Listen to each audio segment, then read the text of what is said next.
मेरे प्यारे देशवासियों, अगर आपको मेरे इस वीडियो पसंद आया तो ज़रूर शेयर कीजिएगा और वीडियो पूरा देखिएगा। Being a minority leader from Telangana, मैं तमाम देश के उन लोगों से अपील करना चाहती हूँ कि आज जात पात की भेदभाव कर दी गई है, धर्म को अलग नजरिए से देखा जा रहा है, लोगों के बीच नफरत फैलाया जा रहा है। और जो देश हमने आजाद किया था 1947 में, आज वो देश बाकी नहीं रहा।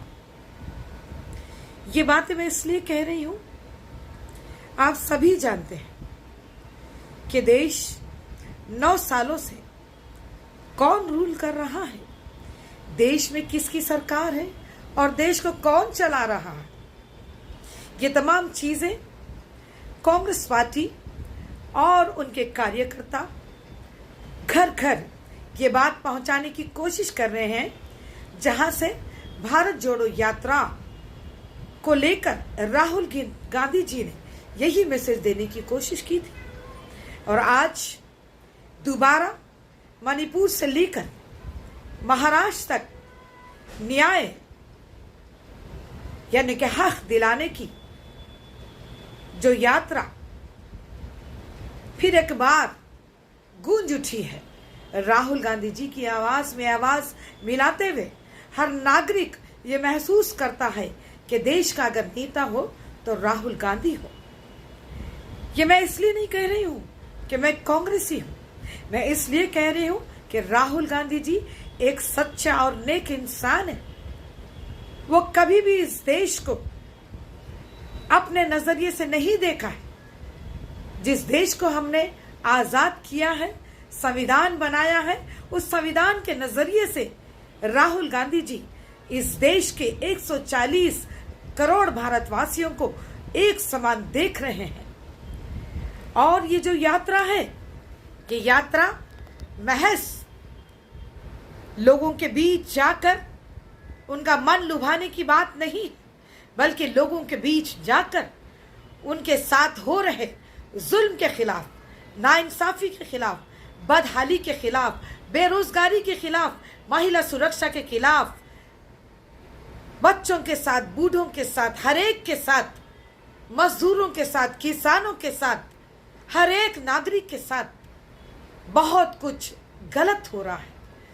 इस बात को महसूस करते हुए और इसी बात को देश के अंदर महसूस कराने के लिए हमारी एकता, हमारी यूनिटी, हमको एक होना है, यही मैसेज लेकर राहुल गांधी जी आज अपनी जान हथेली पे लेकर मणिपुर से लेकर महाराष्ट्र तक उन्होंने एक यात्रा को छेड़ दी। आपको तमाम जानकारी मिल रही है कि जहां पर मणिपुर में उनके साथ क्या हुआ है, कैसे उनको रोका गया है, कैसे हमला किया गया है, क्यों मंदिर में रोका गया है।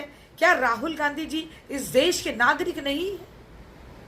क्या राहुल गांधी जी तमाम मजहबों की इज्जत नहीं करते हैं? दूसरी तरफ राम मंदिर को लेकर 22 जनवरी को मोदी जी राम नाम के भक्त भगवान की आस्था को लेकर सभी लोगों को दावत देते हैं, लेकिन दूसरी तरफ वहीं पर आसाम में मंदिर में जाने से राहुल गांधी को रोका जाता है।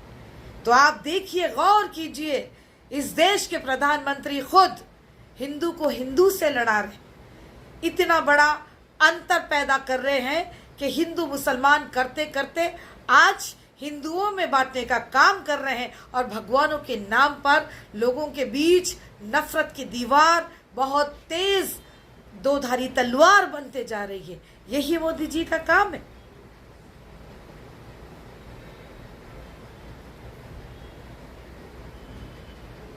लिहाजा आप तमाम को ये समझने की जरूरत है कि आप अपने वोट के राइट के हक को समझिए। जिस तरीके से आपने कांग्रेस को 3 राज्यों में लाया है, उसी तरीके से अब एमपी इलेक्शन से और मेंबर ऑफ पार्लियामेंट इलेक्शन जीतना हम लोगों को बहुत ज़रूरी है, बहुत ही ज़रूरी है। ये जो ड्रामा, ये जो खेल हो चुका है राम मंदिर को लेकर, प्राण प्रतिष्ठा को लेकर, महज लोगों के गुमराह करने की बात की गई है कि इस देश को बांटा जा रहा है और हिंदुत्व के एजेंडे पे इस देश को तहस नहस कर कर इसके बुनियाद को, इसके कॉन्स्टिट्यूशन को बदलने की कोशिश की जा रही है। तो लिहाजा मैं आप तमाम से अपील करती हूँ, इस देश के तमाम माइनॉरिटीज़ को, जिसमें हिंदू, मुस्लिम, सिख, ईसाई, पारसी, बौद्ध, जैन तमाम लोग मौजूद हैं और तमाम लोग इसमें काउंटेबल है। हमारी ये जिम्मेदारी है कि हम मेंबर ऑफ पार्लियामेंट इलेक्शंस में हमारा कीमती वोट, हमें अच्छी सरकार, अच्छे प्रधानमंत्री को चुनने के लिए हमको कांग्रेस को ही वोट देने की ज़रूरत है। हमारे पास दूसरा कोई विकल्प नहीं है, क्योंकि कांग्रेस ही ऐसी पार्टी है या जमात है या ऐसी लार्जेस्ट डेमोक्रेटिक पार्टी है जो हिंदुस्तान को 55 सालों से रूल की है आउट ऑफ 76 ईयर्स। लिहाजा हमको कांग्रेस को लाना है, इस देश को बचाना है। लिहाजा ना भूलें कि आने वाला एमपी इलेक्शंस हमारे देश की बुनियाद को मजबूत करता है और हमारी देश की आज़ादी को बरकरार रखने के लिए कांग्रेस का होना बहुत ज़रूरी है।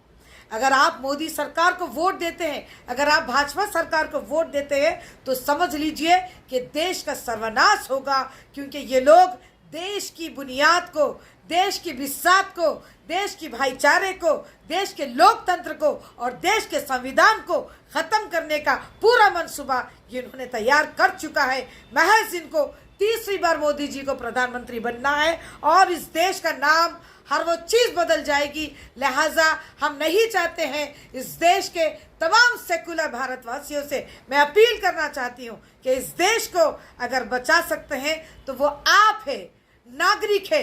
अपनी नागरिकता को बचाइए, अपने वोट का हक का इस्तेमाल सही कीजिए। ये वोट आपकी सरकार और आपके देश का फ्यूचर तय करता है। जय हिंद।